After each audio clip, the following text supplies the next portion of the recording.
Já imaginou um lugar que armazena tudo o que foi escrito e tudo o que será escrito? Inclusive o roteiro que fiz para esse vídeo?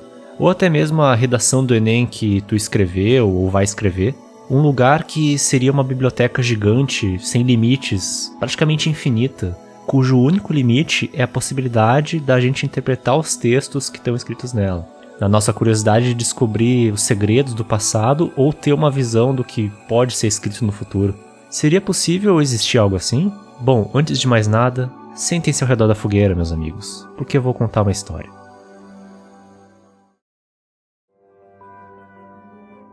Em algum lugar do mundo existe uma biblioteca.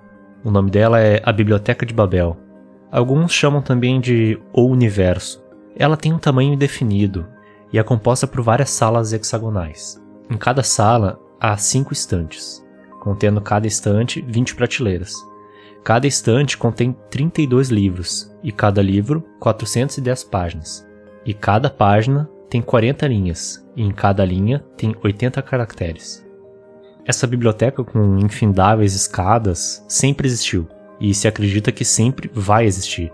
Os bibliotecários, que são gente como eu e você, meros seres humanos mortais, acreditam que ela pode ser uma obra divina, até mesmo por causa da diferença do tipo de escrita que tem nos livros da escrita dos humanos. Segundo o narrador da história, os livros contêm uma caligrafia pontual, delicada, negríssima e inimitavelmente simétrica, diferente da caligrafia imperfeita de escritores humanos.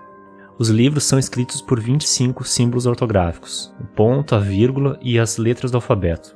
Logo, o conteúdo dos livros se tratam de todas as combinações possíveis com esses símbolos, o que geram possibilidades de combinações entre esses caracteres que é impossível da gente entender. Por exemplo, o caso do livro MCV que o narrador da história achou, que é um livro que, do início ao fim, só continha repetição sem parar das letras MCV. 500 anos antes do narrador escrever a história, foi encontrado um livro tão estranho quanto os outros, só que com 2 páginas com linhas parecidas. O livro foi levado para um decifrador, que inicialmente pensou que o livro estava em português, mas posteriormente revelou que o livro estava no dialeto samoiedo-lituano, do Guarani, e com inflexões do árabe clássico. E o assunto que o livro tratava era noções de análise combinatória, com exemplos de variantes ilimitadas. Isso fez com que o bibliotecário entendesse a lógica por trás da biblioteca. Agora podia-se saber um pouco mais sobre as combinações dos caracteres possíveis dentro das 410 páginas de um livro, sendo que nenhum deles ia ser idêntico. Logo se chegou ao número de possibilidades de livros que haveriam naquela biblioteca até então infinita. O número seria esse na tela, 25 sob a potência desse número que não dá nem para escrever quantos zeros tem. As pessoas se encheram de alegria ao saber que a biblioteca continha todas as combinações de letras possíveis. Sendo assim, haveria livros do futuro, ou com informações de pessoas que ainda não existem, conhecimentos ocultos e tudo aquilo que ainda não foi escrito. Porém, com essa alegria vem muita frustração também. Coisas sem sentido, livros sobre coisas e pessoas imaginárias que nunca vão existir, e sem falar na dificuldade de achar coisas que realmente tenham sentido real. Ou seja, tudo que realmente poderia ser escrito com aqueles caracteres, seja verdadeiro ou falso. Com isso começaram a surgir seitas que queriam impor a sua visão sobre a utilidade do material e da biblioteca. Seita daqueles que queriam reproduzir as combinações mecanicamente até achar algo útil, e a seita chamada de purificadores, que queria simplesmente destruir os livros inúteis. Surgiram também figuras mitológicas, como o caso do Homem do Livro, que contava que em alguma estante deveria ter um livro que seria tipo um manual da biblioteca, que seria a cifra e o compêndio de todos os outros livros. Um bibliotecário que tivesse na biblioteca poderia ter encontrado esse livro e agora teria o poder equivalente a de um deus. Já outros passaram a acreditar que a desordem na biblioteca é o padrão e que a coerência é uma exceção. O próprio narrador da história revela o caso do setor em que trabalhava, que os livros considerados mais importantes e cheios de sentido tinham esses títulos: Trovão Penteado, A Cãibra de Gesso e Achachachás Miló. Por outro lado, o narrador relata que o próprio significado dos livros, por mais absurdo que seja, pode ser relativizado, como o exemplo que ele dá da combinação de letras, isso aí que aparece na tela, pode ter algum sentido criado por um outro livro da biblioteca, já que a possibilidade de criação é infinita com todos esses algarismos combinados. Essa certeza de que tudo está escrito na biblioteca acaba por assombrar as pessoas. O narrador revela que houve uma onda de depressão e de suicídios, quanto mais as pessoas começaram a descobrir sobre aquela biblioteca e sobre as inúmeras possibilidades de livros que poderiam ser escritos, ou também de livros que poderiam ser auto-justificados por livros em uma linguagem desconhecida e que no fim não haveria nenhum significado. Mas a verdade está lá.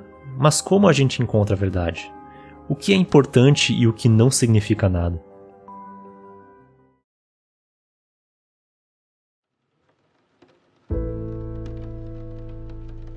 A história que eu acabei de contar é um conto do escritor argentino Jorge Luis Borges, chamada A Biblioteca de Babel.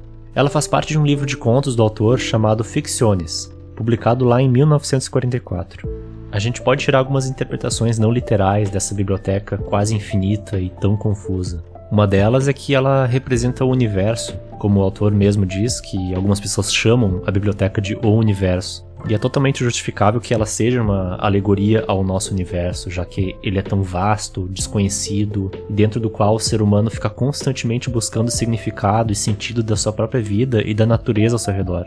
Mas apesar dessa busca infindável que o ser humano faz desde sua existência, a gente nunca vai encontrar razão e significado para tudo. No próprio livro, esse conhecimento é atribuído a algo divino, a Deus, e também ao mitológico bibliotecário, que conquistou um poder divino ao conseguir o livro, que é um compêndio de toda a biblioteca. E é na busca desse significado que acabam surgindo diversas seitas, grupos e organizações, desde os moderados até os mais extremos, que querem destruir tudo aquilo considerado inútil.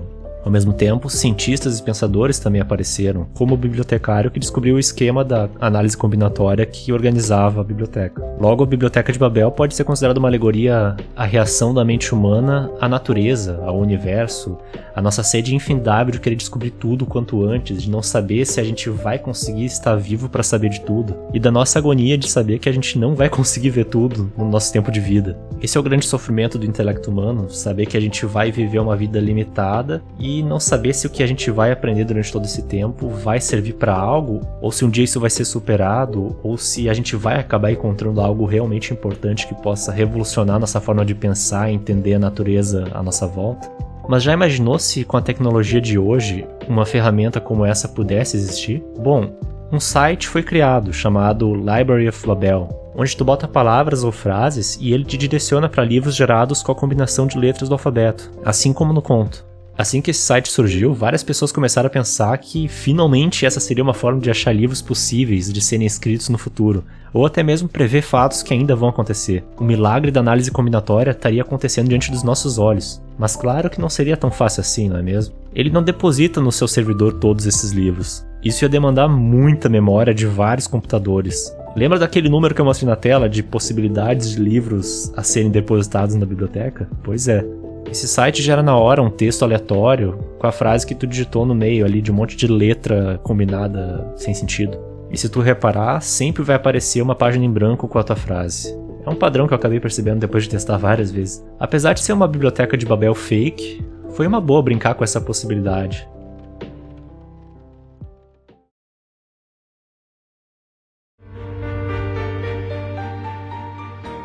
Muito obrigado por assistirem a mais esse vídeo. Quero destacar que o assunto do vídeo de hoje foi uma recomendação do nosso inscrito Gabriel Rui Miranda.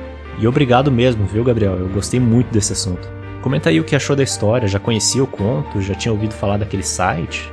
Não esquece também de, se gostou do vídeo, dar um like, compartilhar com seus amigos e também nos seguir nas redes sociais. Muito obrigado, se cuidem e até a próxima.